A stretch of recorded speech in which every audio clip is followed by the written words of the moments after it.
इनकलाब इनकलाब जिंदाबाद। भारत माता की, भारत माता की।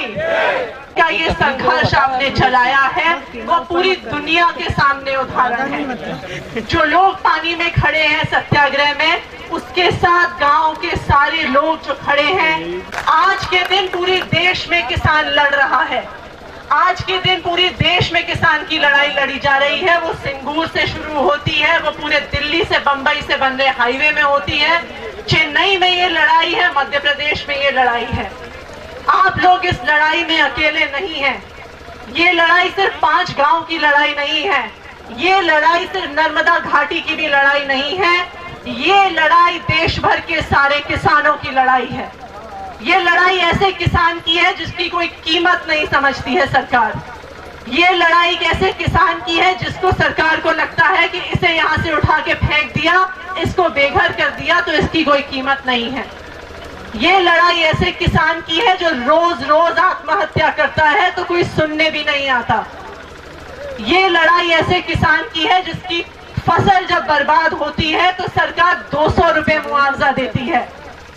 अगर किसान आत्महत्या नहीं करेगा तो क्या करेगा?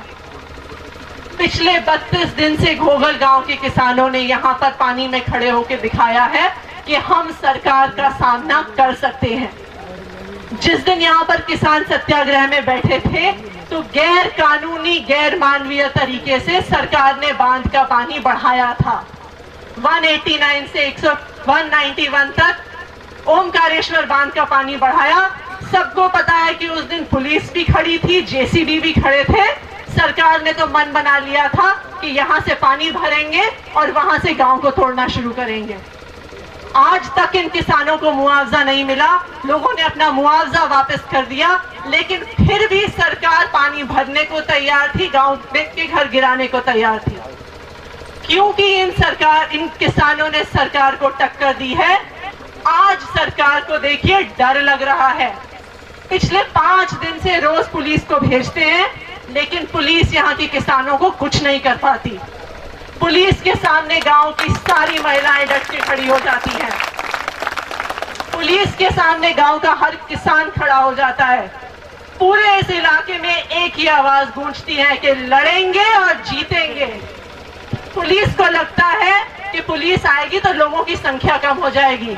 पुलिस को लगता है कि हम आएंगे तो 100 से 200 होंगे, 2 बारी आएगी तो हम 200 से 400 होंगे, 4 बारी आएगी तो 200 से 2000 होंगे। लेकिन आज हमें सरकार को इससे भी बड़ा सबक सिखाने की जरूरत है। 32 दिन से ये किसान पानी में खड़े हैं। ये क्या मांग रहे हैं? ये कोई आसमान तो नहीं मांग रहे, तारे तो नहीं मांग रहे। वो अधिकार मांग रहे हैं जो सरकारी नीति में इनके लिए लिखा हुआ है। वो अधिकार मांग रहे हैं जो न्यायालय ने कहा है इनको मिलना चाहिए। ऐसा अधिकार मांगने के लिए अगर 3 साल में चुनाव होगा तो तुम्हें वापस लेकर आएंगे।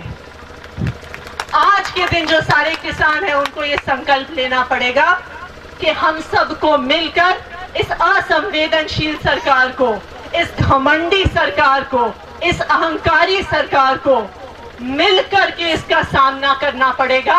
क्योंकि आज हमने देख लिया है कि सत्याग्रह तक के रास्ते को ये सरकार सुनने को तैयार नहीं है। ये बात सिर्फ 5 गांवों की नहीं है, ये बात सिर्फ नर्मदा घाटी की नहीं है।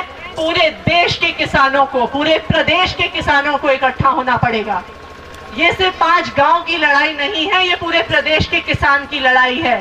ये समर्थन मूल्य की लड़ाई है, ये बोनस की लड़ाई है, ये किसान की जो रोज रोज आत्महत्या हो रही है उसकी लड़ाई है। ये हर उस मजदूर की लड़ाई है जिसे मजदूरी नहीं मिल रही है। ये हर उस बटियादार की लड़ाई है जो फसल खराब होती है तो उसे इंश्योरेंस नहीं मिलता है, बोनस नहीं मिलता है। आज के दिन घोघल गांव के इस आंदोलन को हमें और एक बड़ा स्वरूप देना होगा। इसे प्रदेश भर का एक किसान आंदोलन बनाना होगा, क्योंकि जब तक सब लोग इकट्ठे नहीं होंगे ये सरकार हमारी बात नहीं सुनेगी। 32 दिन से ये लोग पानी में खड़े हैं। शिवराज सिंह चौहान को शर्म आनी चाहिए। अपने आप को किसान का बेटा कहता है, यहाँ पे 32 दिन से 100 किसानों का शरीर गल रहा है। 20 किलोमीटर दूर तक आया था, इनसे बात तक करने नहीं आए हैं। आज हमें सरकार को चुनौती देनी होगी कि प्रदेश भर के किसान इकट्ठे होंगे और हमने शिवराज को भोपाल में बिठाया है। हम शिवराज को भोपाल से 3 साल में हटा के रहेंगे।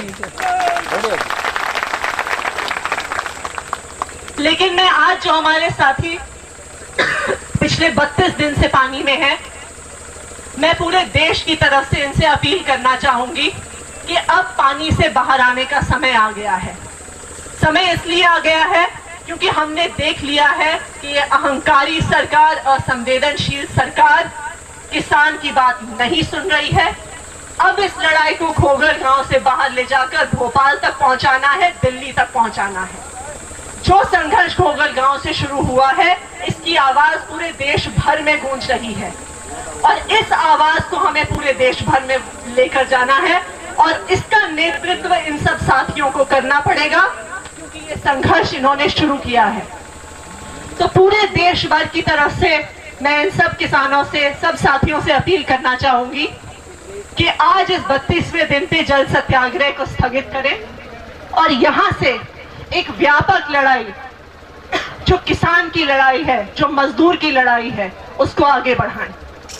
और अपनी बात खत्म करने से पहले, जैसे मैंने पहले भी कहा था, मैं नर्मदा घाटी के किसान को, नर्मदा घाटी के लोगों को सलाम करती हूं क्योंकि जो लड़ाई आपने यहाँ पे लड़ी है पिछले 30 दिन से, पिछले 1 महीने से, इसको देश का और दुनिया का इतिहास याद रखेगा कि ऐसे भी लोग थे जो अपने हक के लिए संघर्ष करते रहे, अहिंसक संघर्ष करते रहे, जिन्होंने हर मुश्किल के बावजूद वो पीछे नहीं हटे। ऐसे संघर्ष को इतिहास याद रखेगा। जय हिंद। एक बार भारत माता की